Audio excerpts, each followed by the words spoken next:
kita Yohanes pasal 7.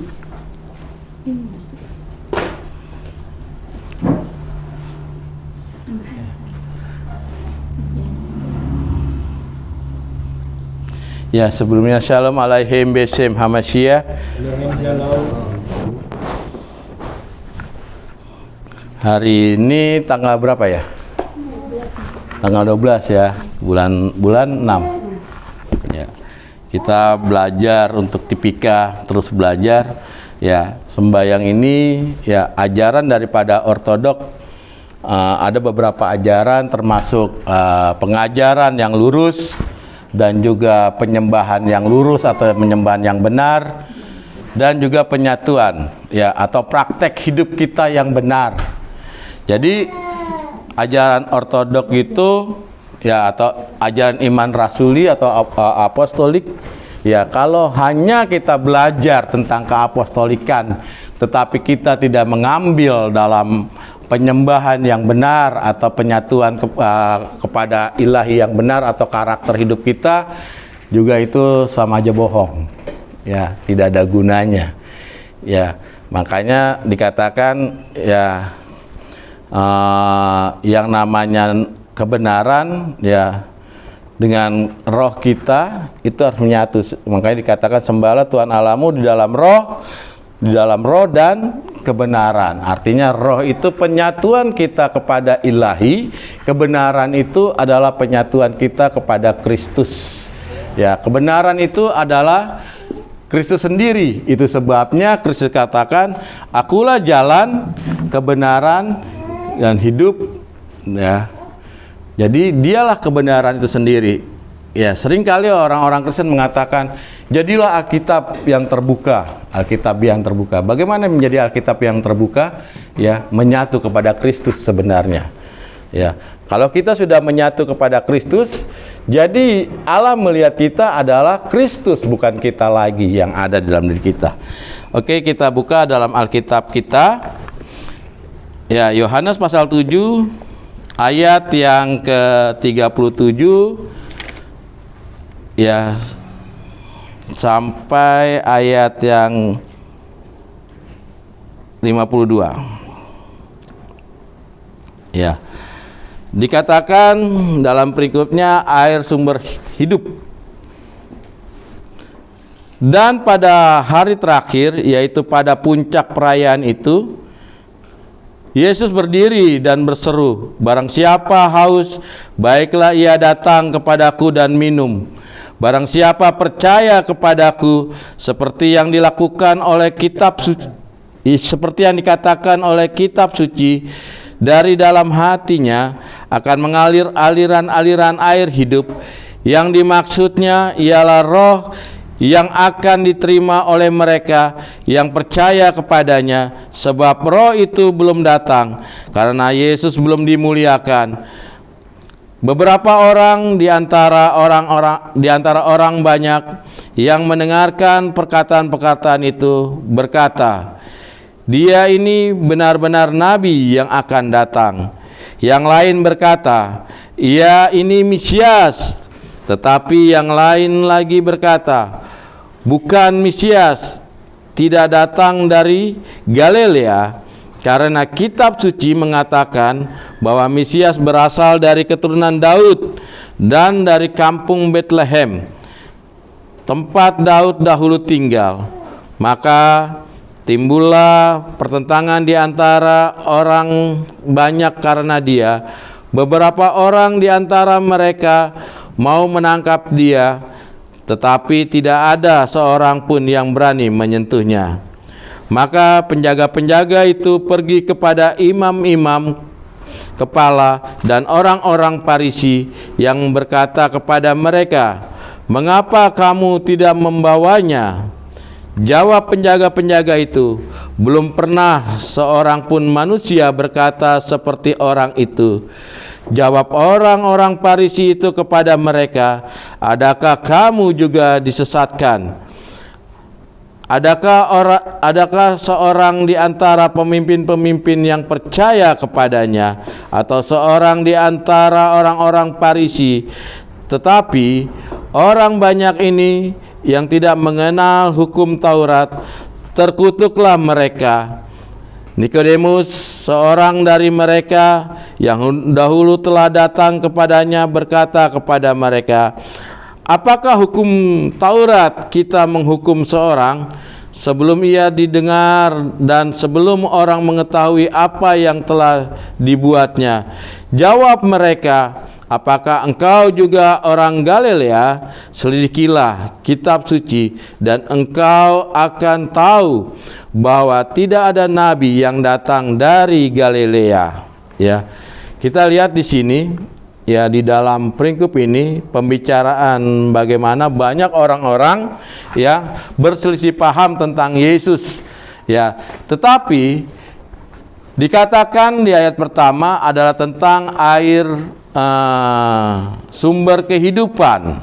Ya, seringkali Yesus mengatakan bahwa dirinya adalah air sumber kehidupan. Ya, seperti contoh waktu perjumpaan perempuan Samaria bersama Yesus ya di sumur Yakub, dan dia katakan juga tentang air kehidupan. Dan di sini juga dia mengatakan tentang air. Ya, dikatakan dan pada hari terakhir, yaitu kepada puncak perayaan itu, ya, pada puncak perayaan itu, ya, kita tahu ya tentang pembahasan tentang pencurahan daripada Roh Kudus. Ya, jadi Roh Kudus itu akan diturunkan setelah ya ada sesuatu puncak perayaan, yaitu hari Pentakosta. Ya, hari Pentakosta yang selalu diperingati, diingat tentang perayaannya pada saat ini. Ya, Yesus berdiri dan berseru, barang siapa haus, baiklah ia datang kepadaku dan minum. Ya, kenapa dia katakan seperti itu? Barang siapa yang haus, baiklah dia datang kepadaku dan minum. Ya, kita lihat dalam kitab Kejadian,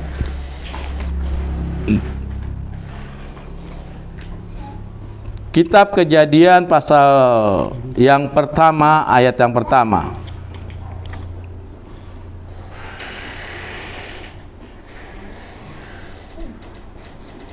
Ya, bisa tolong bacakan Kejadian pasal pertama ayat pertama. Demikian firman Tuhan.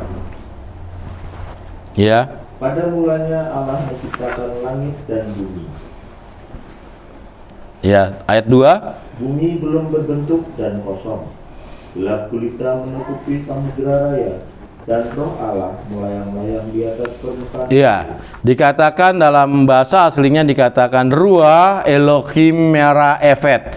Roh Allah mengerami air. Kenapa air dikerami? Ya, seringkali saya sudah jelaskan bahwa air adalah sumber daripada kehidupan semua. Itu sebabnya Yesus katakan, kenapa manusia harus hadir ke dalam Yesus? Karena dia adalah sumber kehidupan yang abadi. Sebab kita tahu pada saat penciptaan kita segambar dengan Allah, ya, telah rusak, ya, dari awalnya. Dari kapan? Kita lihat dalam Kejadian pasal 2 ayat 16 dan 17. Kejadian pasal 2 ayat 16 dan 17. Kejadian 2 ayat 16-nya, lalu Tuhan Allah memberi perintah ini kepada manusia, semua pohon dalam taman ini boleh kau makan buahnya dengan bebas, tetapi pohon pengetahuan tentang yang baik dan yang jahat itu janganlah kau makan buahnya, sebab pada hari engkau memakannya pastilah engkau mati. Ya, pada saat hari memakannya manusia itu akan mati, dan pada saat manusia tidak memakannya dia pasti hidup. Ya, itu sebabnya tujuan manusia menciptakan manusia, tujuan Allah menciptakan manusia untuk kekekalan. Hanya karena pelanggaran, ya, karena dosa, ketidaktaatan, ya, sehingga manusia, ya, jatuh dalam kematian, maut.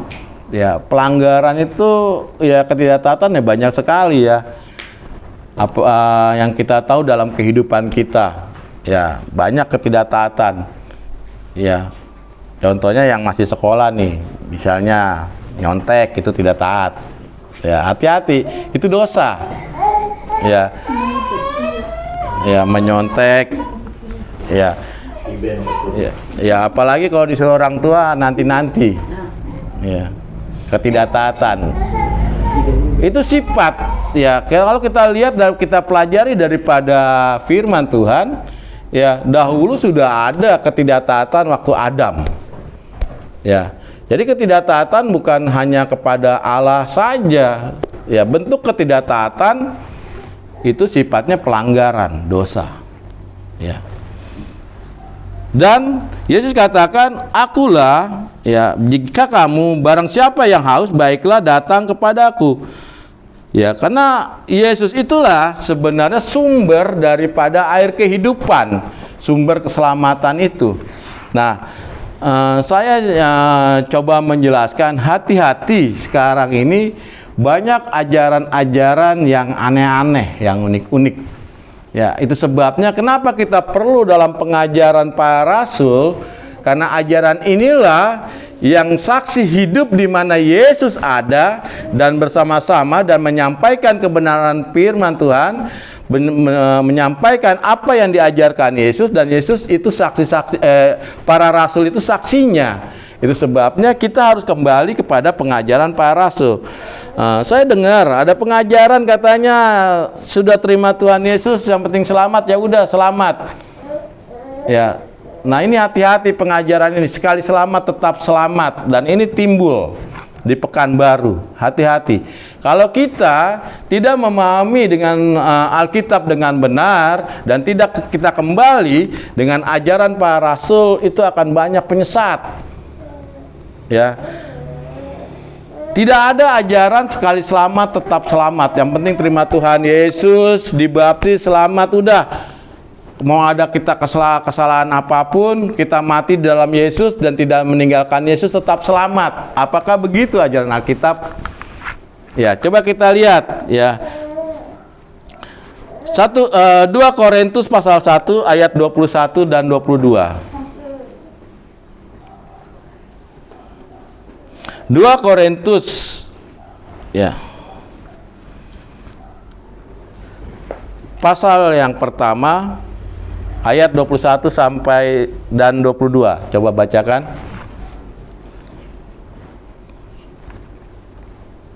Korintus 1 ayat 21 sampai 22. Sebab Dia yang telah menubuhkan kami bersama-sama dengan kamu di dalam Kristus adalah Allah yang telah mengurapi. Ayat 22. Memeteraikan tanda miliknya atas kita dan yang memberikan Roh Kudus di dalam hati kita sebagai jaminan dari semua yang telah disediakan untuk kita. Iya, keselamatan. Pada saat kita terima Tuhan Yesus dan dibaptis, ya, itu baru DP-nya, jaminan, ya. Dalam bahasa Yunani araban. Araban itu adalah DP atau down payment. Jadi kalau kita mengkredit motor, itu kan ada DP ya, kendaraan. Tapi perlu diangsur nggak? Perlu, nggak mungkin kan kita DP motor selesai lunas. Tidak. Nah, sama dengan keselamatan Kristus. Di situ dikatakan sebagai araban, jaminan, ya, sebagai DP, ya. Lalu apa yang kita lakukan? Ya, harus mengangsur. Begitu juga dengan keselamatan. Kita lihat dalam Filipi pasal 2 ayat 12. Filipi pasal 2 ayat yang ke-12. Filipi pasal 2 ayat yang ke-12. Hai saudara-saudaraku yang kekasih, kamu senantiasa taat, karena itu tetaplah kerjakan keselamatanmu. Kejarlah keselamatanmu dengan takut dan gentar, bukan saja seperti waktu aku masih hadir, tetapi terlebih pula sekarang waktu aku tidak hadir. Ya, itu. Pada saat dia ada di bumi dan pada saat dia ke surga, ya, tetaplah kejarlah keselamatan itu dengan takut, dengan gentar. Ya.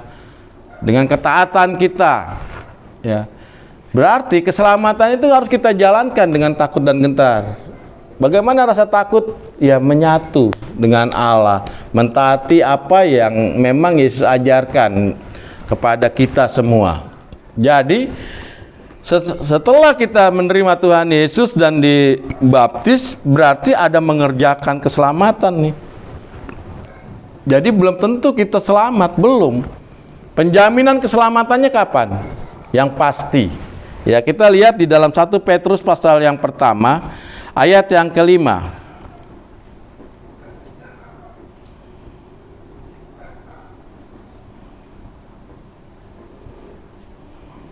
1 Petrus yang pertama ayat yang kelima, yaitu kamu yang dipelihara dalam kekuatan Allah karena imanmu, sementara kamu menantikan keselamatan Menantikan keselamatan yang telah tersedia untuk dinyatakan pada zaman akhir. untuk disediakan zaman. Jadi kapan disediakannya? Zaman akhir, pada saat kita bangkit dari kematian. Itu keselamatan yang sejati. Pada saat kita terima Tuhan Yesus dibaptis, kita menjaga keselamatan kita tidak? Sampai kita mati dan kita bangkit, inilah keselamatan yang sejati. Ya, jadi bukan berarti kita terima Tuhan Yesus dibaptis langsung wah selamat, pokoknya kita mau ngapain aja boleh. Yang penting jangan meninggalkan Yesus. Ini ajaran sekali selamat tetap selamat. Ya, ajaran ini nggak ada gereja, Hiver Grace. Banyak murid saya yang dulu pernah bergabung dengan Hiver Grace atau Jesus Only. Ya, nah sekarang lagi berkembang nih di sini nih. Ya, hati-hati.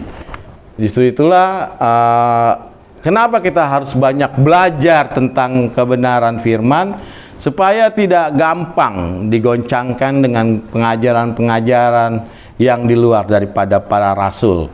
Ingat apa yang para rasul telah katakan Paulus, kita lihat di 2 Tesalonika pasal 2 ayat 15. Ini adalah dasar sebenarnya, landasan dasar kita di dalam pengajaran para rasul.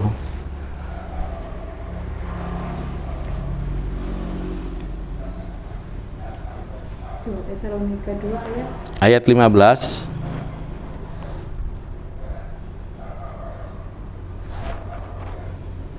Tesalonika 2:15. Sebab itu berdirilah teguh dan berpeganglah pada ajaran-ajaran yang kamu terima dari kami, baik secara lisan maupun secara tertulis. Iya, sebab itu berdiri teguh dan berpeganglah, berdiri kokoh dan berpegang. Jadi kalau orang berpegang itu jangan dilepaskan sebenarnya. Tapi banyak yang melepaskan nih ajaran-ajaran yang kamu terima dari para rasul, dari Paulus. Ya. Apa ajarannya? Secara lisan, ya secara paradosis atau secara sejarah dan tradisi, dan secara yang tertulis, apa yang di Alkitab. Jadi sebenarnya ajaran sola scriptura, sola fide ya tidak berlaku di ajaran para rasul. Karena mereka hanya ayo kita lihat kembali kepada Alkitab, tetapi tidak melihat tentang ajaran yang secara tradisi atau sejarah.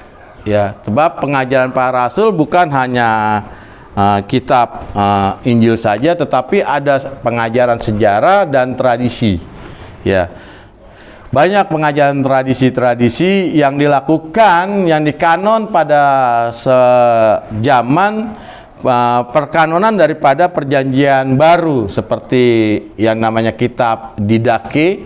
Ya, kitab Didache adalah kitab yang memang dilakukan para rasul pada saat itu. Ya, sebab pada saat itu Yesus ada di bumi ini, ya, yang namanya Injil belum dibukukan, karena Injil sendiri adalah Yesus. Ya, yang disebut Wangil atau Evangelium, kabar baik, ya, itu adalah Yesus sendiri. Jadi belum bisa dibukukan karena Yesus masih ada di bumi ini. Setelah ke surga barulah ya dibukukan ya yang namanya Injil. Ya, ada berapa yang disebut Injil? Ada 4 gulungan kitab, ya, Matius, Lukas, Markus, dan Yohanes. Ya, kemarin sempat saya singgung tentang hal itu. Itulah apa yang dicatat, ya, bagaimana pada saat itu Yesus hadir di muka bumi dan mengajarkan kepada 12 murid dan terus kepada 70 rasul. Ya, dia mengajarkan. Itulah yang saat ini ajaran-ajaran itu turun menurun sampai kepada ajaran kita pada saat ini. Ya, ajaran yang kita pegang pada saat ini. Ya, jadi hati-hati tentang hal kebenaran itu sendiri. Ya, tidak ada Alkitab mengajarkan sekali selamat tetap selamat, tidak ada itu. Ya, itu adalah ajaran-ajaran sekte. Ya, kita lihat ayat yang ke-40 Yohanes pasal 7 tadi. Beberapa orang di antara orang banyak yang mendengar perkataan-perkataan itu berkata, dia ini benar-benar nabi yang akan datang. Ya. Yang lain berkata, ia ini Mesias, tetapi yang lain lagi berkata, bukan, Mesias tidak datang dari Galilea. Pada saat para rasul sendiri, ya di zaman Yesus sudah ada penentangan tentang dirinya. Ada yang bilang dia nabi, ya. Ada yang bilang dia Mesias atau disebut dengan juga Mesyak atau Al-Masyak atau disebut dengan yang diurapi, ya, atau dengan Kristus, ya. Ada yang bilang bukan. Zaman Yesus ada aja di bumi ini sudah ada bertentangan. Itu sebabnya Yesus katakan, menurut kamu siapakah aku ini? Sebab ya, di luar daripada ajaran Yesus dan 12 murid, ada ajaran Yesus yang lain di luar sana. Ya, ada yang bilang Yesus itu sebagai nabi, ya, ada yang bilang Yesus itu sebagai jelmaan Mikael, ada yang bilang Yesus itu adalah setara dengan malaikat, ada yang bilang Yesus itu adalah Allah Bapa sendiri. Ya, ada. Itu ajaran tentang Sablianisme, ya, ajaran tentang Sablianisme atau Oneness yang mengatakan Yesus itu adalah jelmaan Allah Bapa. Jadi Allah Bapa turun ke bumi. Ya, ini hati-hati. Jadi akhirnya akan terkecoh. Ya, kalau Yesus Allah Bapa, ya, berarti Bapa bisa dilihat dalam rupa Yesus. Itu. Yesus adalah firman Allah yang menjadi manusia. Ya, tidak ada seorang pun yang bisa berjumpa dengan Allah. Kita lihat Yohanes pasal 1 ayat 18.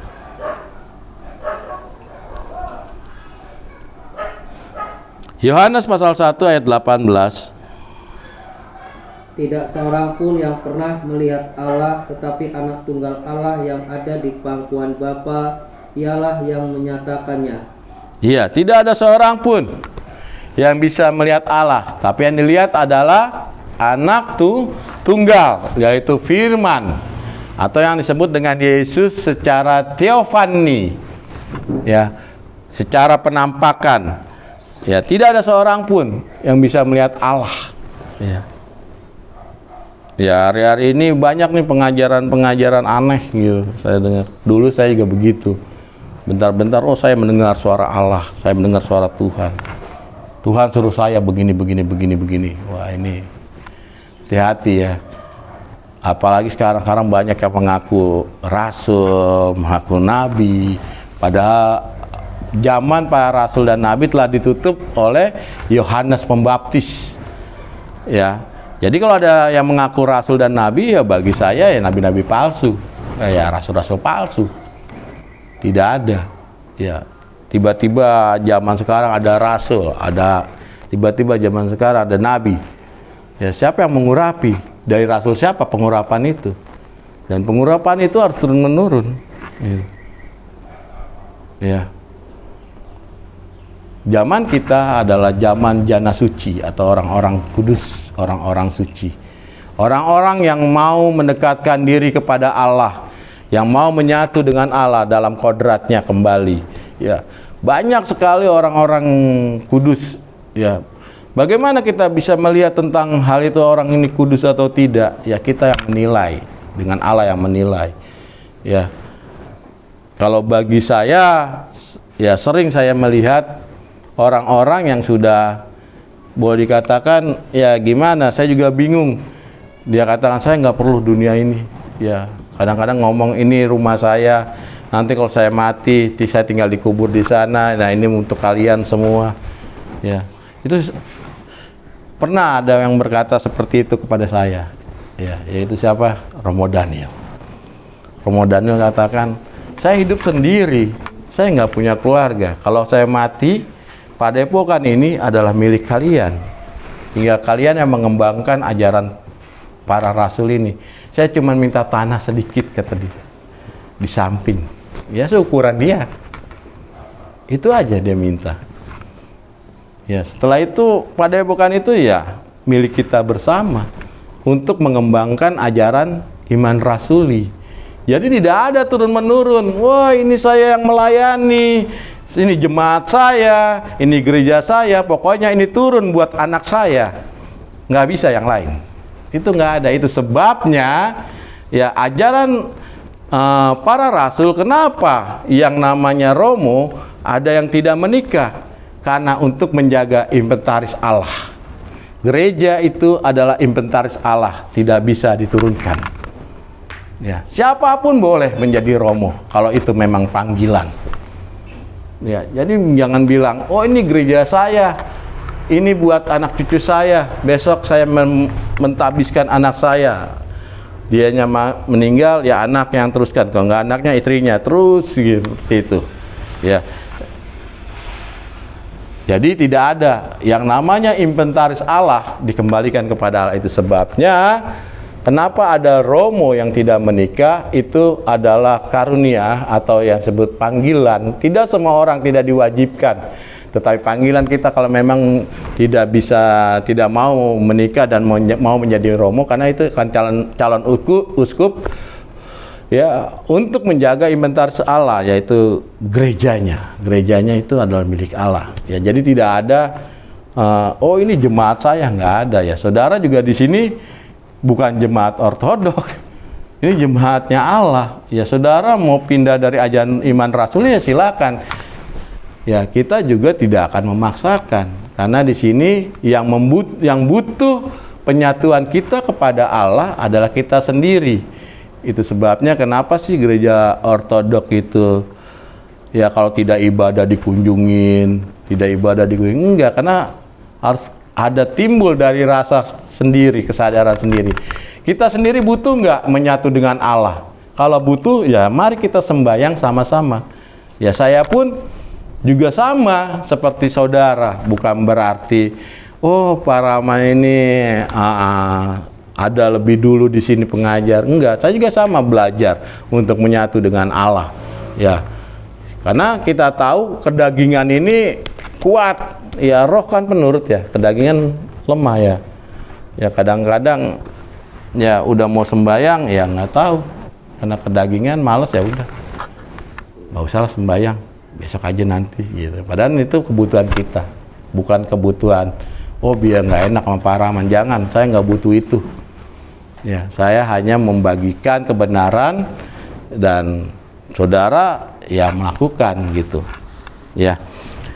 Jadi di zaman pada saat itu pun banyak yang berbeda pendapat tentang siapa Yesus sebenarnya. Itu sebabnya kita di dalam gereja kita tidak bisa mengatakan sekali Yesus tetap Yesus. Tidak. Yesus yang mana dulu? Yesus yang diajarkan para rasul atau Yesus yang bukan diajarkan para rasul di luar sana? Ya, itu sebabnya ya, satu contoh. Ya. Saya di tengah-tengah keluarga, saya punya ajaran di tengah-tengah keluarga. Ya, di keluarga saya. Tiba-tiba di luar sana ada yang mengajarkan sama dengan ajaran saya, padahal saya tidak kenal. Ya. Tiba-tiba orang yang diajarkan di luar sana yang sama ajarannya dengan saya datang ke saya. Saya tidak kenal.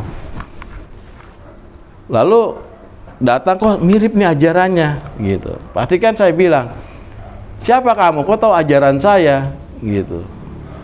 Pasti saya bilang, saya tidak kenal kamu, benar nggak? Sama dengan Yesus. Coba kita lihat di dalam Matius pasal 7 ayat 21 sampai 23.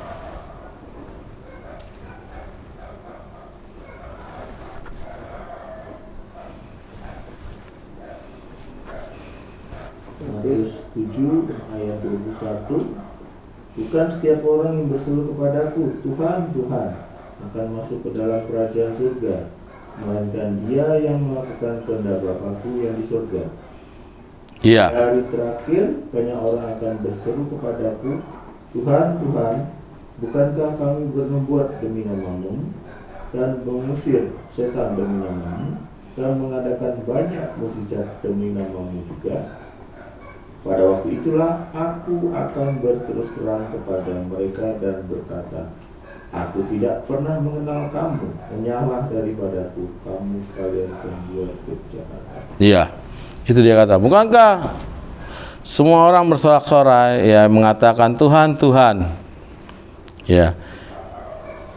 Banyak orang mengatakan Tuhan, Tuhan. Di mana banyak orang yang mengatakan Tuhan, Tuhan atau haleluya, di mana itu?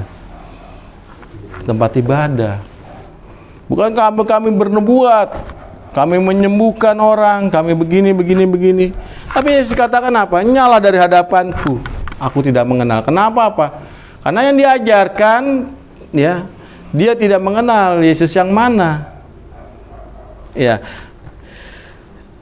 Yesus yang di luar daripada diajarkan para rasul. Itu sebabnya, ya, Yesus katakan, nyala dari hadapanku, aku tidak mengenal engkau. Ya. Sebab kita tahu, ya, pada zaman para rasul sendiri sudah ada yang mengajarkan Yesus yang lain. Kita lihat dalam 2 Korintus pasal 11 ayat yang keempat. 2 Korintus pasal 11 ayat yang keempat.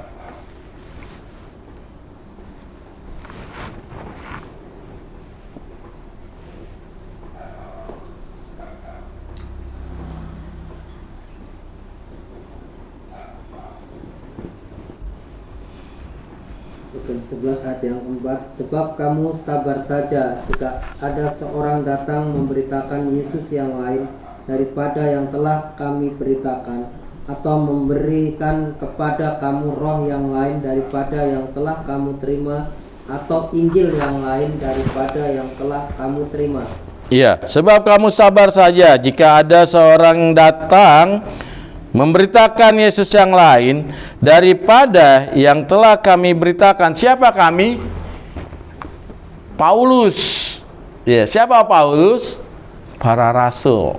Jadi dikatakan jika ada yang mengajarkan Yesus yang lain daripada yang diajarkan para rasul. Ya, jadi di luar sana banyak yang ngajarin Yesus. Tapi pertanyaannya apakah itu Yesus yang diajarkan oleh para rasul? Belum tentu. Ya.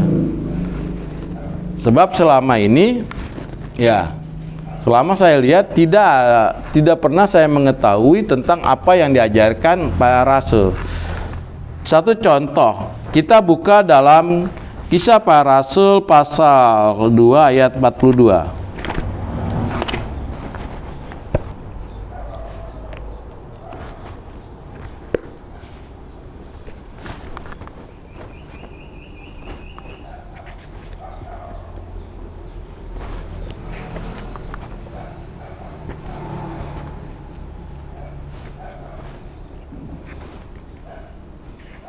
Para Rasul 2 ayat 42.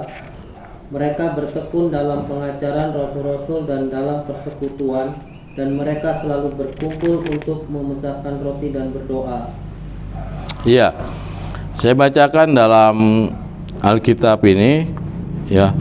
Sekalian mereka itu bertekun dalam ajaran rasul-rasul dan tetap setia kepada hidup persaudaraan, sama giat dalam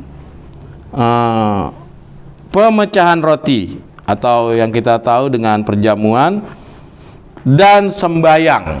Ya, jadi ajaran mana yang setiap hari ketemu, berkumpul, sembayang, mecahkan roti. Sebenarnya kan pemecahan roti itu setiap hari loh, supaya kita terus menyatu dengan Allah, menyatu dengan Kristus, karena itu adalah tubuh dan darahnya Yesus. Ya, nah itu sebabnya kenapa di gereja kita di Ortodok ini, ya, setiap minggu perjamuan. Bahkan kalau melewati perjamuan lama sudah tidak melewati, itu harus ada yang namanya pengakuan dosa, ya, bahwa kita sudah lama tidak ngambil perjamuan seperti ini. Supaya apa? Supaya kita selalu menyatu dengan Allah. Karena itu perjamuan itu adalah bagi gereja ortodok adalah mistika ilahi, rahasia ilahi. Yang kenapa dibilang rahasia ilahi? Karena itulah yang bisa menyatukan kita kepada Allah. Ya, ya. Kita pernah lihat kesaksian, kemarin saya share tentang kesaksian bahwa bagaimana perjamuan kudus dasarnya di adon itu roti ternyata waktu dipegang seperti daging manusia. Ya, itu dagingnya Yesus menyatu dengan kita. Ya, makanya dalam ortodok itu ya perjamuan itu rotinya tidak boleh dirubah, dan roti yang kita pakai roti yang beragi. Ya, kenapa Yesus pada saat itu melakukan roti tak beragi? Pada saat itu adalah ada yang namanya upacara orang Yahudi, roti tak beragi. Setelah itu roti beragi. Kenapa Yesus lakukan roti tak beragi? Karena raginya dia. Ragi itu melambangkan dosa. Dialah yang mengambil dosa manusia, disalibkan, masuk ke alam maut, dipatahkan maut, lalu bangkit. Ya, untuk mengembalikan kita kepada hidup yang kekal. Ya, itu sebabnya roti di perjamuan kudus di ortodok ini nggak boleh sembarangan. Dia sudah hari Jumat itu sudah diadon. Ya, itu dalam ngadonnya itu dibacakan Mazmur, nggak boleh berhenti. Kitab Mazmur itu nggak boleh berhenti. Dan terus dibacakan doa-doa. Ya, jadi nggak beli di Metanoia, nggak beli di ini, ya kan. Ini gampang sekali roti. Ya, tiba-tiba ngambillah dari tukang roti, dipotonglah pinggir-pinggirnya. Ya, jadilah perjamuan. Ya, tidak seperti itu. Yang daging Yesus nggak sembarangan. Ya, itu sebabnya pembuatan roti dalam perjamuan sendiri juga itu tuntunan daripada Alkitabiah. Ya. Begitu juga dengan minyak urapannya, ya nggak sembarangan, nggak bentar-bentar ngurapin, nggak. Karena itu dibuat dengan apa yang ditulis dalam Alkitab, dan itu dibacakan Mazmur terus-menerus, ya. Jadi seperti itulah perjamuan saking sakralnya, atau dibilang kenapa dibilang sakramen, ya saking sakralnya seperti itu, sampai-sampai ya, dan tidak boleh sembarangan. Kalau di ortodok itu ya dialas dengan kain, ya, supaya tidak jatuh tercecer di bawah, karena itu daging dan darah Yesus. Ya, kalau terjatuh aja, ya, kalau itu romonya harus ngambil dan pakai lidahnya, pakai mulutnya, karena itu daging. Ya, bukan roti lagi, udah daging dan darah Yesus. Untuk apa? Untuk menyatu dengan kita. Ya. Kalau Yesus sudah menyatu dengan kita, itu luar biasa, ya. Jadi pada masa itu pun sudah banyak bertentangan tentang siapa Yesus sebenarnya, ya. Coba kita lihat lagi di dalam Yohanes, ya. Tadi Yohanes pasal 8, sebentar, ayat yang ke-12. Yohanes pasal 8 ayat 12. Ya. Pasal 8 ayat 12. Maka Yesus berkata pula kepada orang banyak, katanya, "Akulah terang dunia. Barang siapa mengikut aku, ia tidak akan berjalan dalam kegelapan, melainkan ia akan mempunyai terang hidup." Ya, itulah. Dia katakan terang dunia. Kenapa dia terang dunia? Ya, dia lahir dari terang dan dari sumber terang, karena dia firman-Nya.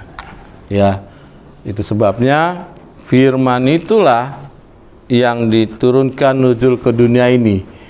Ya, karena firman itu keluar dari sumber terang itu sendiri. Ya.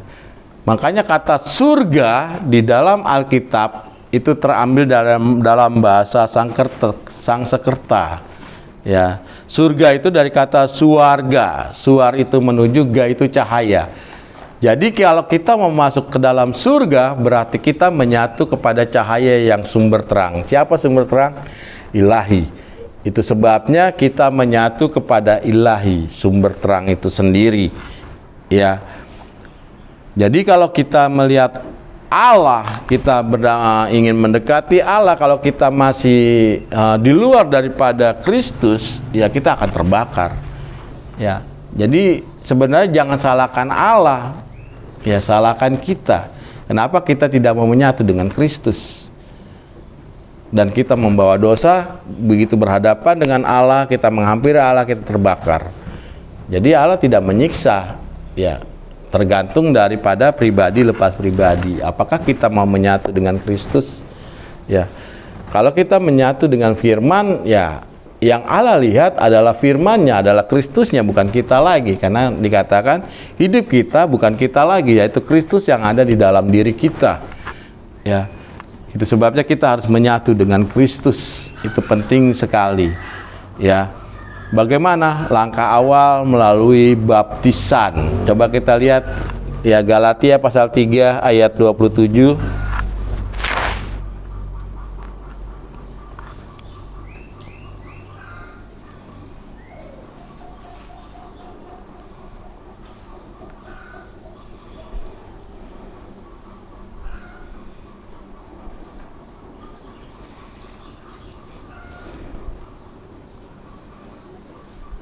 Galatia pasal 3 ayat 27, karena kamu semua yang dibaptis dalam Kristus telah mengenakan Kristus. Karena kamu semua yang dibaptis dalam Kristus telah mengenakan Kristus, memakai Kristus. Ya, Kristus masuk dalam diri kita dan menyatu dengan kita. Ya, bagaimana baptisan Kristus itu? Ya, baptisan yang dilakukan oleh para rasul. Kita lihat dalam Matius 28 ayat 19. Katakan apa? Matius 28 ayat 19. Karena itu pergilah, jadikanlah semua bangsa muridku, dan baptislah mereka dalam nama Bapa dan Anak dan Roh Kudus. Ya, siapa yang diperintahkan untuk membaptis? Para rasul, 12 murid. Siapa yang diperintahkan untuk mengajar? Para rasul, makanya dibilang ajarlah. Karena para rasul itu adalah guru dunia, guru sejagat. Ya, coba kita lihat ayat 16-nya. Siapa yang diperintahkan? Ayat 16. Dan ke-11 murid. Itulah yang membaptis. 12 murid membaptis para rasul membaptis bapak-bapak gereja membaptis jana-jana suci membaptis terus dan sampailah ke kita. Dan baptisan itu yang dikatakan satu baptisan, satu Tuhan, dan satu Allah. Ya, tidak ada macam-macam baptisan. Siapa yang baptis? Ya. Oh, Pak Anu. Dari mana baptisannya? Oh, nggak tahu katanya. Ini bahaya sekali. Tidak ada mata rantai daripada para rasul. Jadi baptisan itu harus ada mata rantainya. Apa yang dilakukan dengan Alkitab yang diperintahkan Yesus dan 12 murid dan para rasul dan seterusnya sampai ke kita. Ya.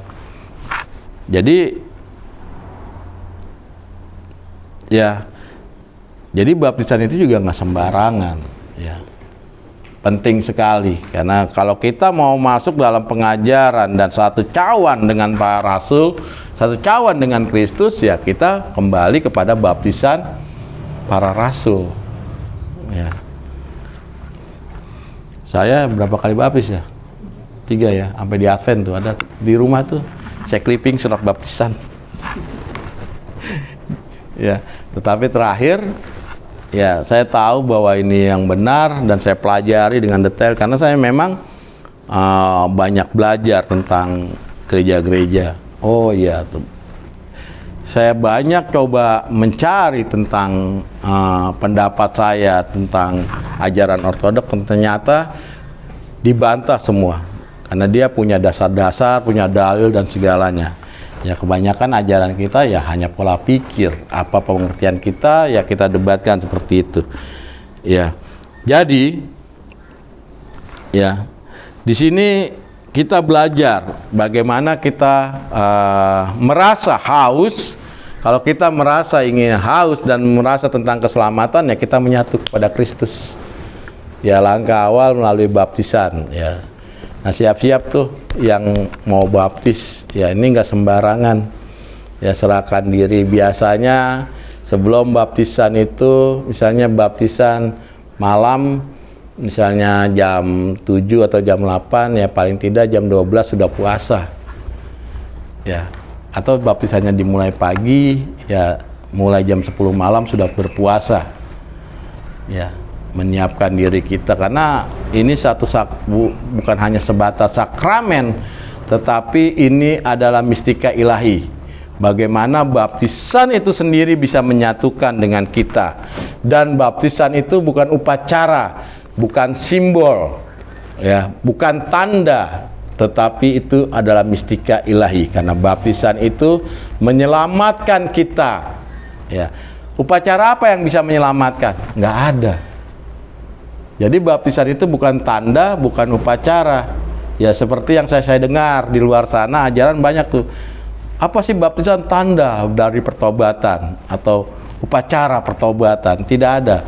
Ya, baptisan itu adalah sakramen atau mistika ilahi, karena itu menyelamatkan kita. Ya,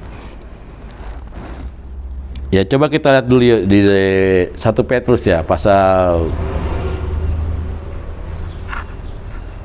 1 Petrus pasal berapa ya?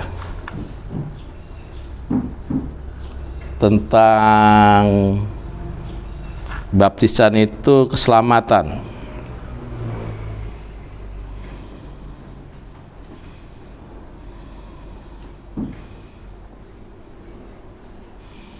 Satu Petrus pasal 2 ayat 20 deh, coba lihat. Apa katanya? Sebab dapatkah disebut pujian 1 Petrus 3 ayat 20,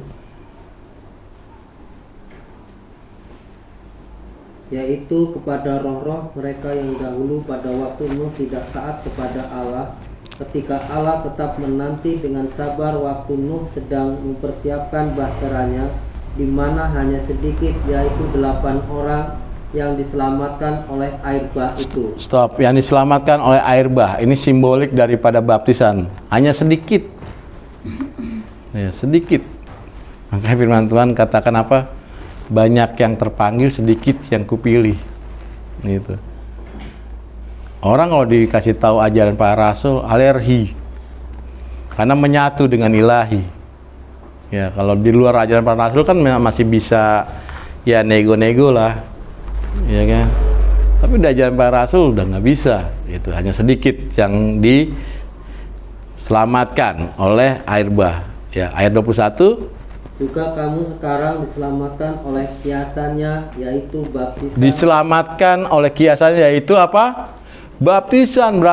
Artinya baptisan itu adalah menyelamatkan, bukan sebatas upacara, tanda atau simbol. Ya, ini banyak orang pengajaran ya, baptisan hanya tanda menjadi murid Yesus atau simbol daripada keselamatan. Tidak ada upacara atau tanda atau simbol yang dapat menyelamatkan. Ya, itulah sebabnya baptisan disebut dengan sakramen atau disebut juga dengan mistika ilahi, karena bisa menyatukan kita kepada Kristus. Sehingga baptisan sendiri ya, kenapa bisa menyelamatkan? Karena itu adalah lambang daripada kebangkitan Kristus, kematiannya dan bangkit. Jadi baptisan itu adalah lambang mistika ilahi, sakramen yang benar-benar suci. Ya, bukan sebatas tanda, tidak. Ya. Jadi baptisan itu penting sekali, karena itu menyelamatkan kita daripada ajaran para rasul dan dari menyatu kepada Kristus. Ya, itu saja yang dapat saya bagikan. Kiranya Tuhan Yesus memberkati kita semua. Ya, shalom aleichem.